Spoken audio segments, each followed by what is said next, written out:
Cabinet का विस्तार कल होगा। जी हां, 3 विधायक मंत्री पद की शपथ लेंगे और कल सुबह 11 बजे राजभवन में ये शपथ ग्रहण समारोह होगा। राजभवन में तैयारियां तेज कर दी गई हैं। मिल रही जानकारी के अनुसार इस पूरे मामले में फिलहाल जो मंत्रीगण कौन होंगे ये तो बहुत ज्यादा स्पष्ट अभी नहीं हो पाया, लेकिन ये बात तय है कि बहुत जल्द अब आप उन चेहरों को सामने देखेंगे जो अब मंत्रिमंडल के सदस्य होंगे और बतौर मंत्री वे अपनी जिम्मेदारी संभालेंगे। अब तक बतौर विधायक जिम्मेदारी संभाल रहे ऐसे कुछ चेहरे अब आपको हम दिखाएंगे जो कि बहुत जल्द घोषित किए जाने हैं। फिलहाल आपको बता दें कि जो नाम चर्चा में चल रहे हैं उनके नाम तो हम आपको दिखा ही रहे हैं। इन्हीं में से वो चेहरे हो सकते हैं और ये भी हो सकता है कि वो चेहरे और भी इसमें शामिल किए जाए, क्योंकि 3 विधायक जो है वो मंत्री बनेंगे।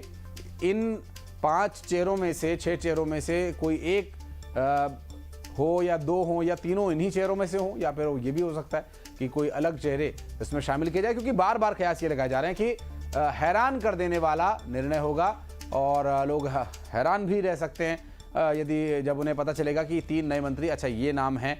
तो स्वाभाविक है। हालांकि इस पूरे मामले को लेकर जरूर इस विषय को समझने का प्रयास करेंगे। हमारे साथ हमारे न्यूज एडिटर छत्तीसगढ़ अभिषेक शुक्ला हमारे साथ जुड़ गए।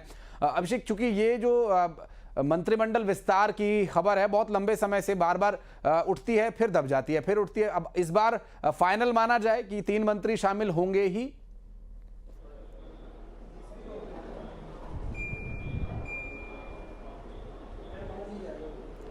अभिषेक, अगर आपको आवाज मिल पा रही है, जाना चाहेंगे कि कल 11 बजे जो शपथ ग्रहण होने वाला है वो 3 कौन से चेहरे होंगे, क्या तैयारियां हैं, राजभवन से क्या इनपुट्स मिल पा रहे हैं, गवर्नमेंट के क्या गवर्नमेंट की तरफ से अभी स्टैंड लिया जा रहा है, क्या कुछ डिटेल्स मिल पा रही, सूत्र कुछ बता रहे हैं क्या?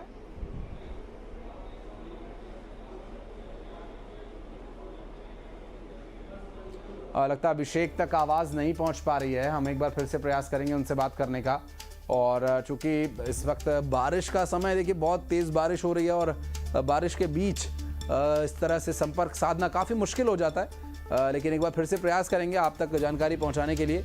और ऐसे में अभी जो चेहरे हम आपको दिखा रहे हैं ये वो चेहरे हैं जो कि मंत्रिमंडल का हिस्सा हो सकते हैं, जिसमें गुरु खुशवंत का भी एक नाम शामिल है, राजेश अग्रवाल का नाम शामिल है और अग्रवाल समाज से भी एक मंत्री होगा ही।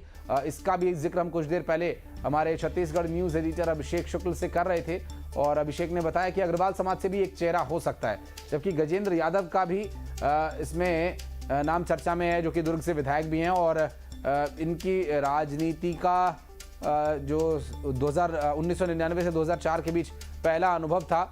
उसके बाद कुछ ये वो चेहरे हैं जो युवा हैं, कुछ चेहरे हैं जो एक चेहरा महिला चेहरा भी है और फिर एक दो अनुभवी चेहरे भी जो जिस पर कयास हैं, जिस पर चर्चा हो रही है। और एक बार फिर चलेंगे रायपुर, जहां पर हमारे छत्तीसगढ़ न्यूज एडिटर अभिषेक शुक्ल हमारे साथ मौजूद हैं। अभिषेक, ये मंत्रिमंडल विस्तार की अटकलें कई बार उठी लहरों की तरह, लेकिन इस बार जो ये लहर उठी है ये पुख्ता है, किनारे तक पहुंचेगी? बिल्कुल लग तो रहा है यहाँ पर, क्योंकि राजभवन में तैयारियां शुरू हो गई हैं। इससे पहले जब भी चर्चा होती थी, डेट तय होता था, राजभवन की तरफ से ऐसी कोई चर्चा नहीं होती थी कि वहाँ किसी प्रकार की तैयारियां हैं। इस बार खुद राज्यपाल ने आज कहा है कि हाँ कुछ हो सकता है, कुछ तो होने वाला है। और राजभवन में भी तैयारियां, जो सूचनाएं आ रही हैं, राजभवन में तैयारियां शुरू हो गई हैं। तो इसका साफ मतलब माना जा सकता है कि इस बार ज़रूर मंत्रिमंडल का विस्तार होगा और 3 मंत्री बनने जा रहे हैं। 3 मंत्रियों को लेकर हालांकि संशय था कि 3 मंत्री बनेंगे, 2 बनेंगे, 1 बनेंगे, लेकिन जैसा कि न्यूज़ 18 ने पड़ताल की, स्टेट गैरेज पे 3 गाड़ियों को तैयार करने के लिए कहा गया है, 3 कारकेड तैयार करने के लिए कहा गया है, जो कि मंत्रियों के लिए होता है। तो इस बात की साफ पुष्टि है। 3 मंत्री यहाँ पर कल शपथ लेने जा रहे हैं राजभवन में और वो मंत्री हैं गुरु खुशवंत साहब, गजेंद्र यादव और अंबिकापुर के विधायक राजेश अग्रवाल। ये 3 नाम इसलिए भी अहम है क्योंकि इनके नामों की चर्चा थी ही। राजेश अग्रवाल को लेकर थोड़े संशय की स्थिति थी, लेकिन इन 3 नामों की जिनकी हम चर्चा कर रहे हैं, इन तीनों के मोबाइल अब स्विच ऑफ आ रहे हैं और कल मुख्यमंत्री के साथ इन तीनों की मुलाकात भी हुई है। साफ मैसेज इस तरीके से है, साफ संकेत है, ऑफिशियल अनाउंसमेंट भले ही नहीं हो, लेकिन ये साफ है कि ये 3 कल मंत्री पद की शपथ लेने जा रहे हैं। गजेंद्र यादव और गुरु खुशवंत साहब का नाम तो पहले से था। एक सामान्य वर्ग को लेकर कई बार वह ऊहापोह की स्थिति थी राजेश अग्रवाल को लेकर, क्योंकि अग्रवाल कोई अभी तक मंत्रिमंडल में शामिल था नहीं। पहले बृजमोहन अग्रवाल थे, उनके सांसद बनने के बाद जगह खाली हुई थी।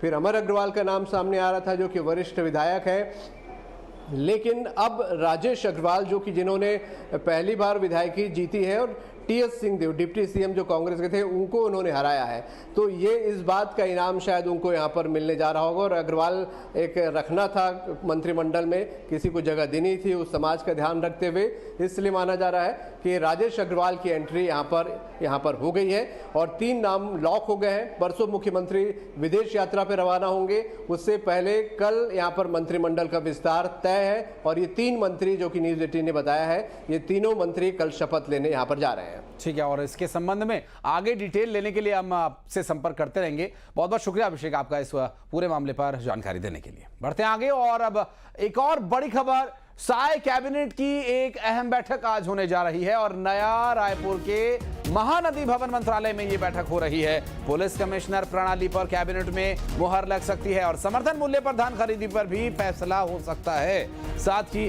कस्टम मिलिंग नीति को लेकर भी फैसला लिया जा सकता है। आंदोलनरत कर्मचारियों की मांगों पर भी फैसला हो सकता है।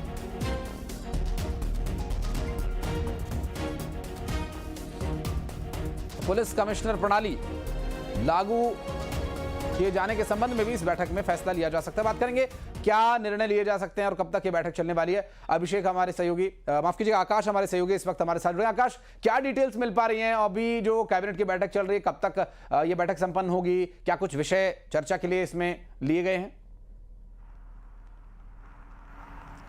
जी देखिए, मुख्यमंत्री विष्णुदेव साय महानदी भवन मंत्रालय में कैबिनेट की बैठक ले रहे हैं और तमाम मंत्री जो हैं वहां पर मौजूद हैं। कई महत्वपूर्ण मुद्दे हैं जिस पर जो है वो चर्चा चल रही है और कुछ देर में कैबिनेट की बैठक खत्म हो जाएगी। लेकिन महत्वपूर्ण अगर विषयों की बात करें तो छत्तीसगढ़ में जो है पुलिस कमिश्नर प्रणाली लागू होने जा रहा है, जिसकी घोषणा 15 अगस्त को मुख्यमंत्री विष्णुदेव साय ने की थी, तो इस पर मुहर लग सकता है। इसके साथ ही फसल को लेकर, खरीफ फसल को लेकर कई नीतिगत निर्णय हो सकते हैं। कस्टम मिलिंग में जो शुल्क लग रहे हैं उसको लेकर फैसले हो सकते हैं। इसके साथ ही योजनाओं की समीक्षा हो सकती है, हो रही है। बता दें कि मुख्यमंत्री विष्णुदेव साय 21 से विदेश दौरे पर जाने वाले हैं और ये मुख्य जो फोकस है ये छत्तीसगढ़ में जो नई उद्योग नीति लागू हुई है तो छत्तीसगढ़ में किस तरीके से जो है निवेश को बढ़ावा दिया जाए, क्योंकि इससे पहले भी कई बड़ी बड़ी कंपनियां छत्तीसगढ़ में निवेश की हैं। तो जापान और दक्षिण कोरिया के दौरे पर खास बात यही रहेगा कि निवेश को बढ़ावा दिया जाए। तो कई महत्वपूर्ण मुद्दे इसमें उद्योग नीति को लेकर है जिस पे चर्चा चल रही है कैबिनेट बैठक में, और इसका क्या प्रारूप होगा, क्योंकि छत्तीसगढ़ में जो 2047 विकसित छत्तीसगढ़ बनाना है उसको लेकर सरकार काम कर रही है और ये 1.5 साल में कई बड़े मोदी की गारंटी सरकार ने पूरी की और लगातार कई महत्वपूर्ण निर्णय लेने के बाद यही नजर आ रहा है कि किस तरीके से छत्तीसगढ़ को विकास की दिशा में आगे बढ़ाया जाए। तो हर कैबिनेट का फैसला एक अहम निर्णय होता है और जिस तरीके से पिछले और कई कैबिनेट बैठकों के बाद जो निर्णय हुए उसको देखें तो नीतिगत कई निर्णय सरकार ने लिए हैं, चौंकाए हैं। तो निश्चित रूप से आज भी जो फैसले होंगे वो चौंकाने वाले होंगे। जानकारी देने के लिए लौटेंगे आपके पास आकाश, बहुत शुक्रिया आपका।